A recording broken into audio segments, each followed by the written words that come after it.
Anda kembali di Kompas Siang. Saudara, Pengadilan Tipikor Jakarta Pusat hari ini menggelar sidang perdana dengan terdakwa Sekjen PDI Perjuangan Hasto Kristianto. Hasto diadili dalam kasus dugaan suap pengurusan pergantian antar waktu anggota DPR untuk Harun Masiku dan perintangan penyidikan. Dalam surat dakwaan Jaksa Penuntut Umum KPK yang dibacakan dalam sidang, Hasto didakwa menghalang-halangi proses penyidikan terhadap Harun Masiku yang tengah dilakukan KPK pada Januari 2020 lalu. Sekjen PDIP itu disebut memerintahkan Harun Masiku melalui anak buahnya Nur Hasan untuk merendam telepon seluler. Hal itu dilakukan supaya posisi Harun Masiku tidak terlacak tim KPK. Atas dakwaan Jaksa Penuntut Umum, tim pengacara Hasto berencana mengajukan keberatan atau eksepsi. Mereka sempat meminta waktu 10 hari kepada hakim untuk menyusun eksepsi. Namun hakim menolaknya dan menjadwalkan sidang eksepsi digelar pada Jumat 21 Maret 2025. Usai mendengarkan dakwaan Jaksa, Hasto menegaskan dirinya mengikuti seluruh proses hukum dengan baik. Hasto juga mengingatkan agar supremasi hukum dan keadilan ditegakkan untuk membangun negara yang berlandaskan hukum.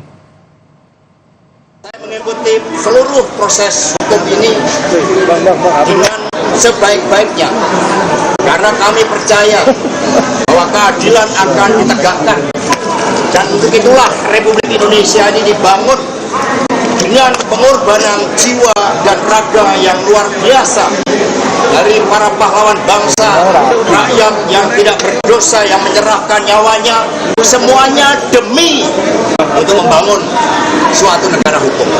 Tanpa adanya supremasi hukum, tanpa adanya suatu keadilan, dan ketika suatu proses hukum yang sudah inkrah bisa didaur ulang kembali, maka kita, Republik ini tidak akan berdiri kokoh. Jangankan untuk membangun, menghadirkan investor, ketika tidak ada supremasi hukum, semuanya akan menjadi sia-sia. Semoga ini menjadi suatu pelajaran yang terbaik, bahwa cita-cita menegakkan hukum yang berkeadilan adalah cita-cita seluruh anak bangsa kita. Terima kasih. Satya.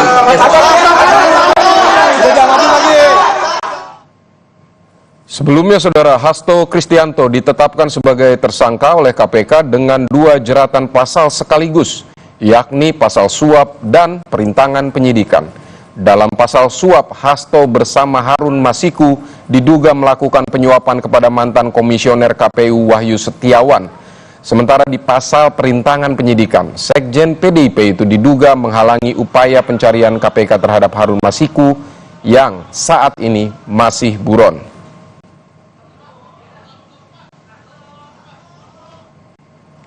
Hasto Kristianto diketahui sempat mengajukan gugatan pra-peradilan atas status tersangkanya, tapi gugatan itu tidak diterima hakim. Hasto kemudian melakukan gugatan pra-peradilan kedua, tapi gugatan itu juga telah dinyatakan gugur oleh Pengadilan Jakarta Selatan. Kala itu Hakim Tunggal Pengadilan Negeri Jakarta Selatan Afrizal Hadi menyebut berkas perkara tindak pidana Hasto telah dilimpahkan ke Pengadilan Negeri Tindak Pidana Korupsi Jakarta Pusat, sehingga hakim pra-peradilan tak punya wewenang lagi untuk memeriksa dan mengadili.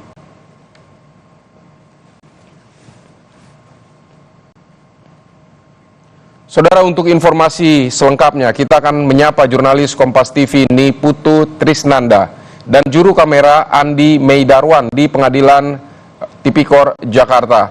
Putu, apa saja poin dakwaan yang disampaikan Jaksa Penuntut Umum tadi? Ya, selamat siang Vidi dan juga saudara, kurang lebih sama seperti yang sudah Anda jelaskan di awal begitu ya, bahwa ada beberapa hal khususnya tadi proses persidangan dengan agenda tunggal, mendengarkan dakwaan dari Jaksa Penuntut Umum dari KPK. Ini setidaknya ada 2 perkara yang diduga telah dilakukan oleh Sekjen PDI Perjuangan Hasto Kristianto. Pertama, ini terkait dengan perintangan penyidikan, di mana Jaksa meyakini juga tentu saja diiringi dengan bukti-bukti bahwa Hasto Kristianto ini melakukan upaya perintangan penyidikan terhadap penangkapan Harun Masiku ini dalam periode 2019 sampai dengan periode 2024. Tadi juga disampaikan dalam dakwaan bahwa pada 2019 ini kaitannya dengan beberapa upaya yang dilakukan oleh Hasto Kristianto dari upaya penyadapan begitu ya yang dilakukan. Diketahui bahwa ada upaya pertama ini mencoba memerintahkan Harun Masiku lewat Nur Hasan untuk menenggelamkan telepon seluler supaya tidak bisa kemudian dicari keberadaannya dan juga ditelusuri oleh penyidik dari KPK.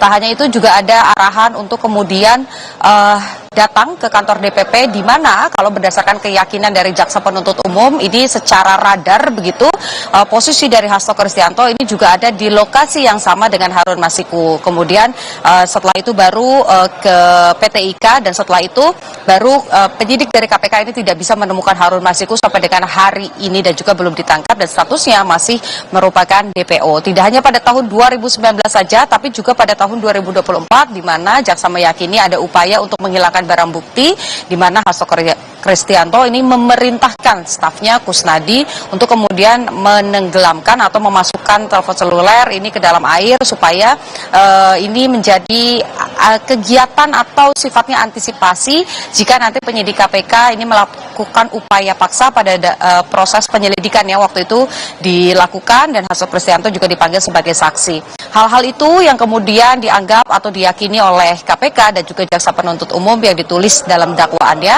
bahwa Hasto Kristianto ini memenuhi unsur upaya perintangan penyidikan dan juga disangkakan dengan pasal-pasal berkaitan dengan perintangan penyidikan. Tak hanya dari sisi perintangan penyidikan saja, tapi juga ada perkara satu lagi yang didakwakan kepada Hasto Kristianto, yaitu berkaitan dengan adanya upaya atau dugaan suap yang dilakukan secara bersama dengan Harun Masiku, di mana prosesnya ini kurang lebih terjadi pada Juli 2019, di mana pada saat itu ada proses PAW atau pergantian antar waktu karena caleg PDI Perjuangan yang sudah terpilih lolos masuk ke DPR ini meninggal dunia dengan suara yang terbanyak begitu dan harusnya ini digantikan oleh caleg yang berada di bawahnya.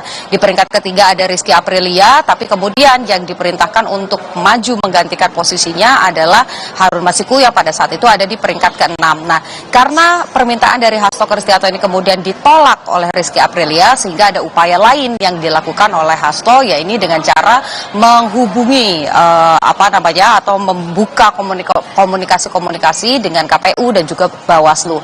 Hal ini juga yang kemudian masuk dalam dakwaan dan diyakini oleh jaksa penuntut umum bahwa bukan hanya Harun Masiku saja yang melakukan proses penyuapan, tapi Hasto Kristianto dalam hal ini juga turut serta begitu ya bersama-sama melakukan upaya-upaya tersebut. Tapi lagi-lagi ini masih tahap pertama. Vidi dan juga saudara, sehingga kita harus menunggu lebih dulu baik itu kubu Hasto Kristianto ataupun juga kubu dari jaksa penuntut umum ini harus sama-sama membuktikan di ruang sidang mana klaim yang benar dan saksi kemudian fakta-fakta juga mana yang benar sehingga nanti majelis hakim bisa memutuskan di depan ruang persidangan. Vidi. Baik, Niputu Trisnanda, terima kasih untuk laporan Anda dari Pengadilan Tipikor Jakarta.